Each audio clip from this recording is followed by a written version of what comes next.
Vamos a ver las enfermedades hipertensivas durante el embarazo. Vamos a tener hipertensión durante el embarazo, preeclampsia, que se puede dividir en características severas o sin características severas. Vamos a tener eclampsia, vamos a tener síndrome de HELP y vamos a tener hipertensión crónica, y esta puede estar superimpuesta con preeclampsia o no. En la hipertensión gestacional, el criterio es que la paciente tenga más de 20 semanas de gestación y no puede tener, y la presión está elevada más allá de 140/90 y no va a tener ningún otro como síntoma o diagnóstico o signo. Va a ser hipertensión asintomática y muy importante que aquí no hay proteinuria.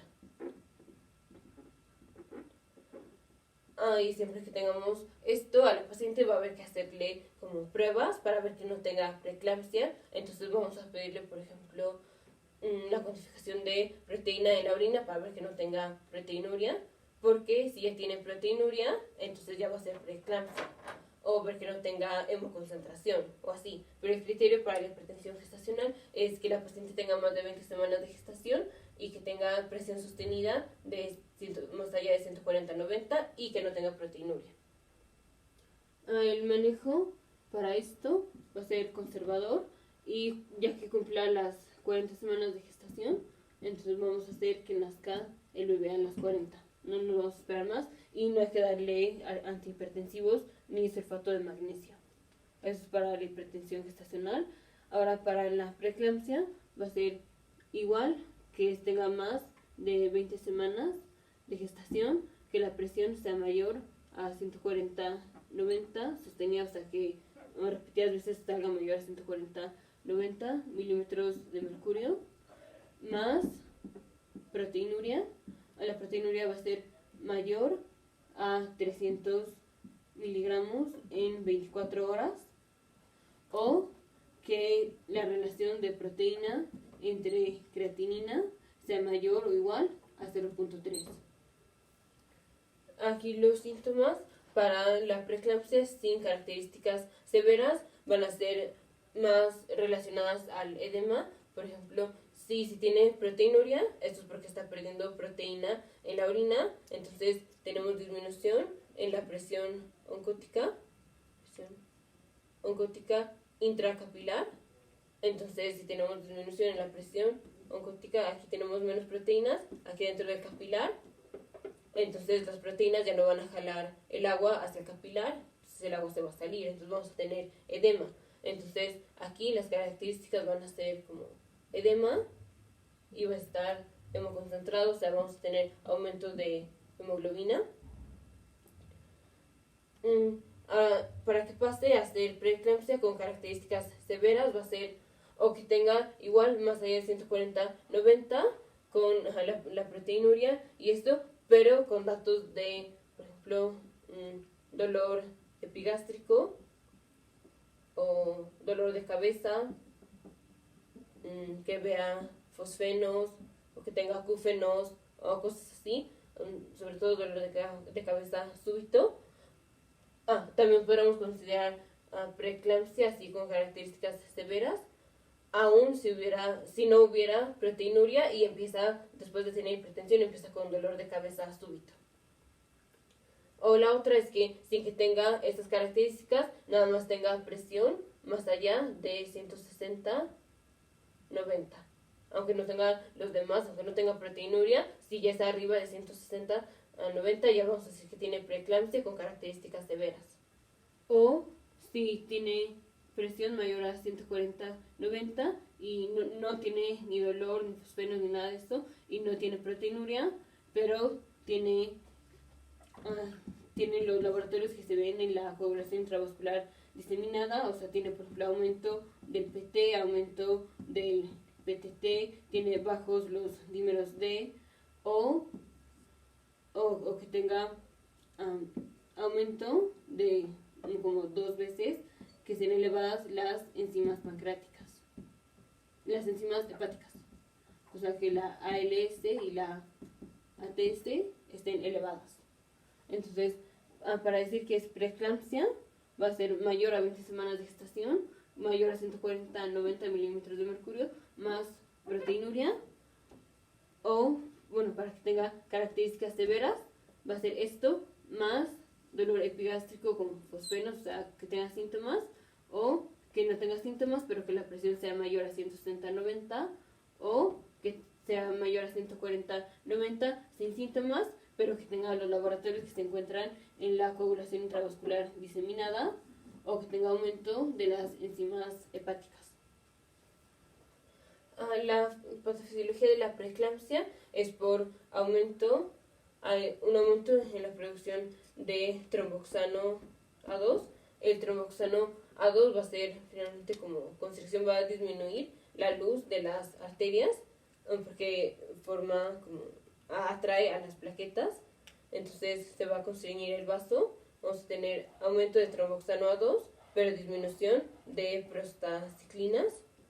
A las prostaciclinas, a diferencia de las prostaglandinas, las prostaciclinas hacen vasodilatación. Entonces, si tenemos menos de las prostaciclinas, no vamos a tener vasodilatación, vamos a tener vasoconstricción. Entonces, las arterias de la placenta van a tener disminución en la luz. Entonces, al feto le va a estar llegando menos sangre y la paciente, igual, o sea, hay vasoconstricción, no nada más en las arterias de la placenta, sino también en otros lugares, y es lo que genera la hipertensión. Y es lo que hace también aumento de la presión hidrostática,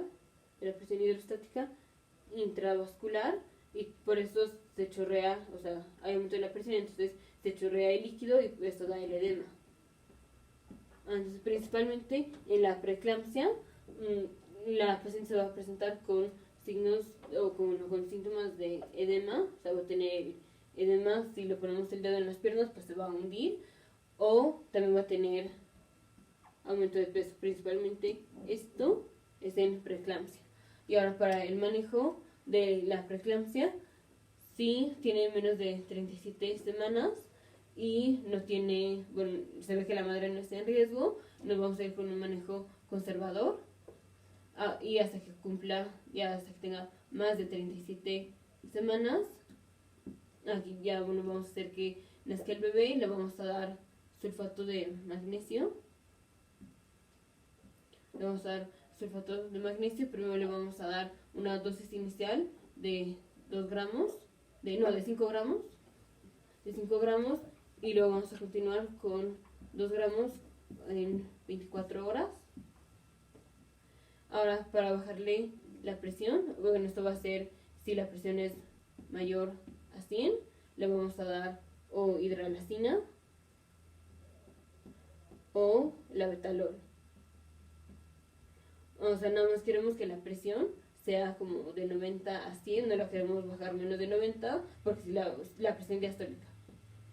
Porque si la presión la bajamos menos de 90, nos van a perfundir los órganos, o sea, cuando el corazón está en diástole, no va a haber perfusión porque va a ser menor a 90. Recordemos que la presión arterial media es 1/3 de la presión sistólica más 2/3 de la presión diastólica. Entonces tiene más peso la presión diastólica. Entonces, si la presión diastólica es mayor a 100, le vamos a dar hidralazina o labetalol hasta que la presión baje menor a 100. Entonces, para preeclampsia sin características severas, si es menor a las 37 semanas, nada más, nos vamos a esperar conservativamente. Y si es mayor a 37 semanas, ya vamos a inducir el parto con los sulfatos de magnesio para la neuroprotección, y lo vamos a inducir con oxitocina. Y para preeclampsia con características severas,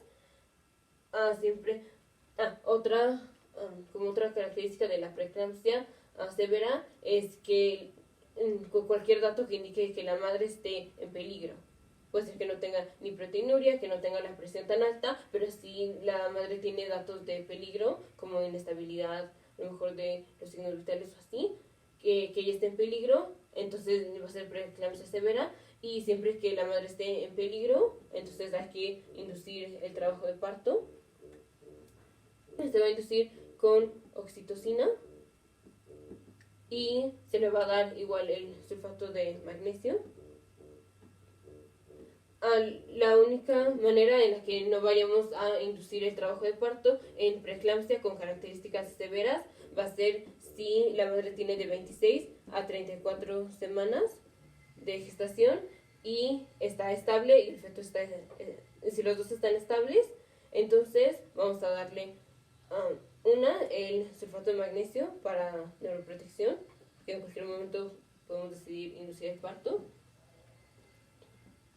Y le vamos a dar betametasona, que es el esteroide, para que el bebé ya tenga un poco más de maduración pulmonar, porque la maduración pulmonar empieza como de las 34 o 35 semanas. Entonces, si en algún momento hay que sacar al bebé antes de las 34 semanas, ya haberle dado betametasona para que el pulmón no esté tan inmaduro, para que ya tenga aumento de la lecitina en el surfactante.